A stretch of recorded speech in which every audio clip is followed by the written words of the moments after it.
ladies and gentlemen. Let's get the light situated here. God, that's bright. Alrighty. I wanted to talk about a few things, but I think I'm going to cut it short and head home now. So I'm just going to rant a little bit about when my grandmother died and some really neat stuff that took place before and after. I was going to talk about some of my UFO experiences in this video, but I'll make a separate video in the near future for those who are interested. I've had a handful, large handful, over a dozen UFO experiences, and I believe that anyone can have these experiences if they open themselves up more. There's a great book, I can't remember the name of it, about how to start having your own UFO experiences, how to kind of set up your mind and open up to the extraterrestrial forces. But and that is a book I recommend for people to read if they're interested in having their own UFO experiences. But I wanted to talk about, again, some stuff that happened before my grandmother died. She was really ill for a long time, in bed at home. We took care of her. And then one night we had to rush her into the hospital. She was there for about 2 days, and then they let us take her back home to care for her as she passed. She was in the process of passing, and she wanted to be home near her loved ones, not in a strange hospital bed. So, I mean, the whole family, we were there for about a week and a half before she actually took the dive into the supreme slumber. But about 2 days before she completely, passed, she was unconscious and in a state that resembled a coma.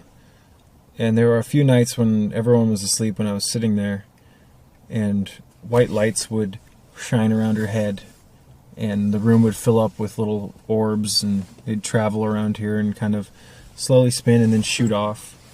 I remember one night I went home because I had been there for about a week. I wanted to come home and get some rest and just be at home, kind of ground myself, while everyone else stayed at the hospital or at that house. We kind of took shifts in and out, you name it. And I remember going into the kitchen and opening up the backyard door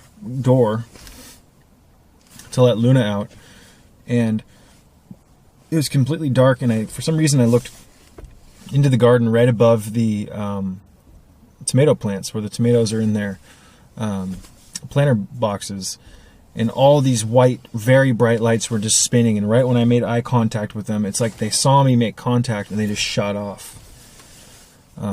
There was just a lot of spirits on the scene at that point, ladies and gentlemen. There were a lot of ancestors on the scene, not only around my grandmother, but around my entire family, particularly my grandma.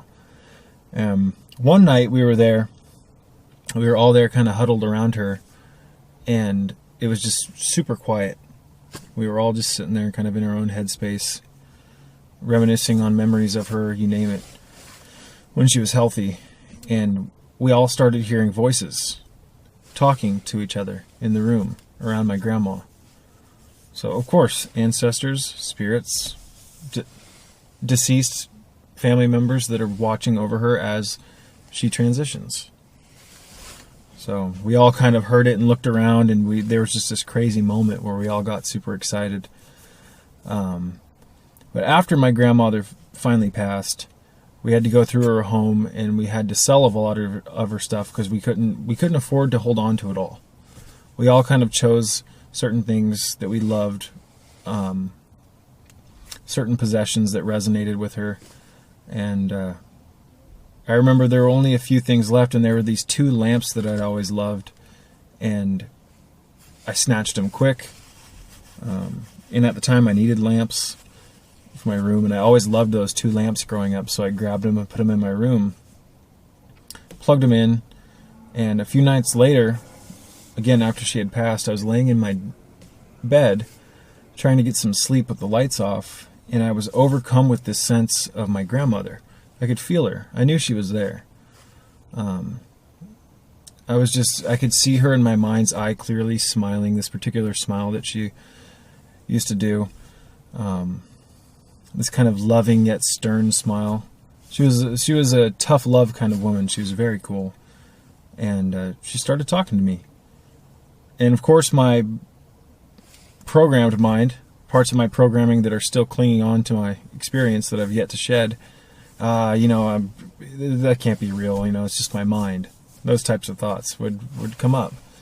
And she said, I'm going to turn that lamp on. I want you to know that it's me.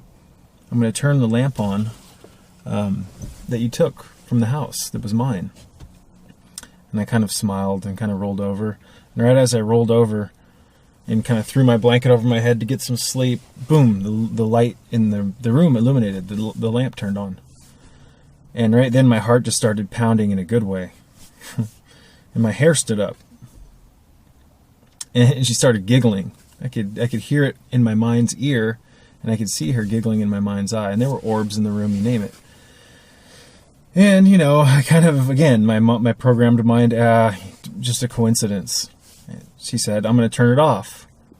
It turns off.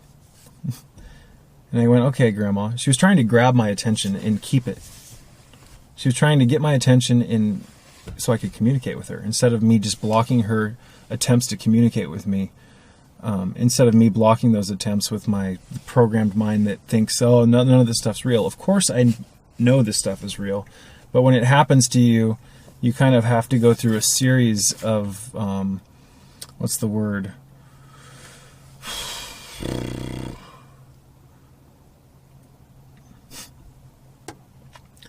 There has to be more than just, okay, I turned the light on there, now I'm going to go. I wanted her to do it multiple times. And I said, okay, Grandma, if that's really you've already turned it off and on, I want you to do it again. On. Okay, I want you to turn it off. Off. And this went on for a really long time. And it was just a crazy experience, ladies and gentlemen. And the timing was just way too on point for it to be a coincidence. I know it wasn't a coincidence. There's been a handful of times when my grandma will visit, let's rephrase that. There have been a handful of times where my grandmother has visited me. Sometimes she'll permeate the room with the smells of her cooking, and it'll bring back certain memories of me and her. Just a lot of really neat stuff. But eventually it was late. I had been up all night. My mind was totally blown over because of this experience. And I rolled over and she said good night, and the light turned off. So spirit realm is very real, ladies and gentlemen. The only thing that keeps us from understanding and believing that it's real is our rigid belief systems that we've developed from living in this toxic culture where most people think that once you die, that's it. There's such a lack of faith here in this dimension. People are dead and hopeless. Many people have given up from the get-go. YOLO. You only live once, bro. You gotta live fast, die young, because you never know. Tomorrow you might not be able to stimulate yourself to help me feel alive. So most people spend the durations of their lives seeking stimulation because they think that once it's over, that's it. Gotta have a good time.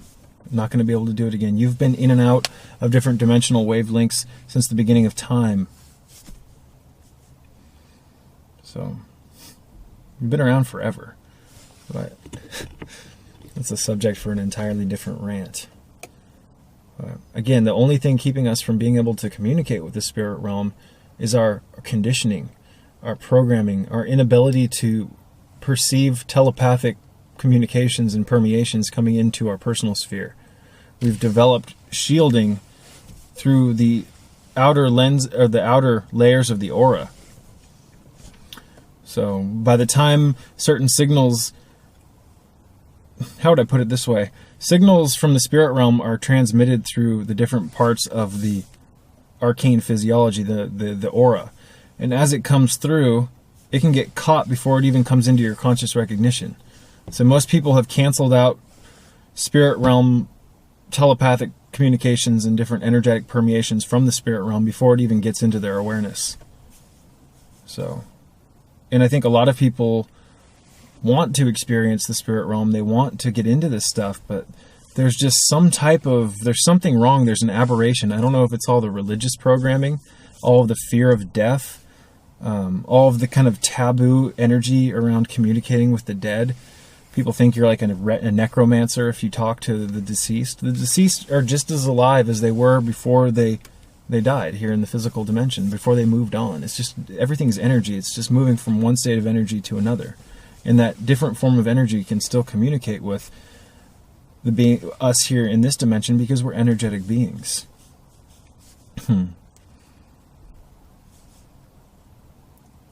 But there's some really interesting stuff that happened with my grandmother and I on the spirit realm when I had my first full-blown Kundalini awakening in my early 20s. She was still alive at that time, but there was some massive telepathy going on there. And I think she comes to me often because she knows that I'll be able to receive the messages. Now, I'm not saying that other people in my family can't receive these messages. I've experienced the spirit realm through Kundalini activation, through seeing into the aethers. I've walked in those dimensions. They're not as foreign to me as they are to other people. It's not necessarily uncharted waters in my experience, because I've navigated through these different dimensional wavelengths to some extent. I'm not a new traveler, so to speak. I've been there. So I think, spirits, once they get into that new state of energy, I think they can pick up on people who are open to being able to receive information from them. But I'm blabbering at this point. I'm just talking. This is another episode of the Talking Head in the dark in the car. But there's been a lot of really interesting things that have happened at the house here in California. My dad has seen my mom's mom walk through the wall after she deceased. He's seen my mom's dad. My uncle has seen ghosts. My great uncle, who passed about 4.5 years ago, was actually in communication with a ghost for a long time. So, just interesting stuff, ladies and gentlemen. But I am going to wrap this one up because I am tired. Some stuff I need to get done. Just wanted to share that story with you.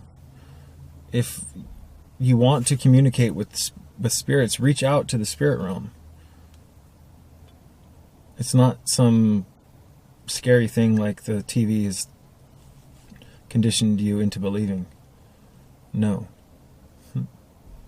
Why would communicating with someone that you loved here in this dimension, why would communicating with them while they're in a new state of energy be scary or dangerous? You ever think of it that way? We're all fucking lost here in this dimension. Peace be with you all.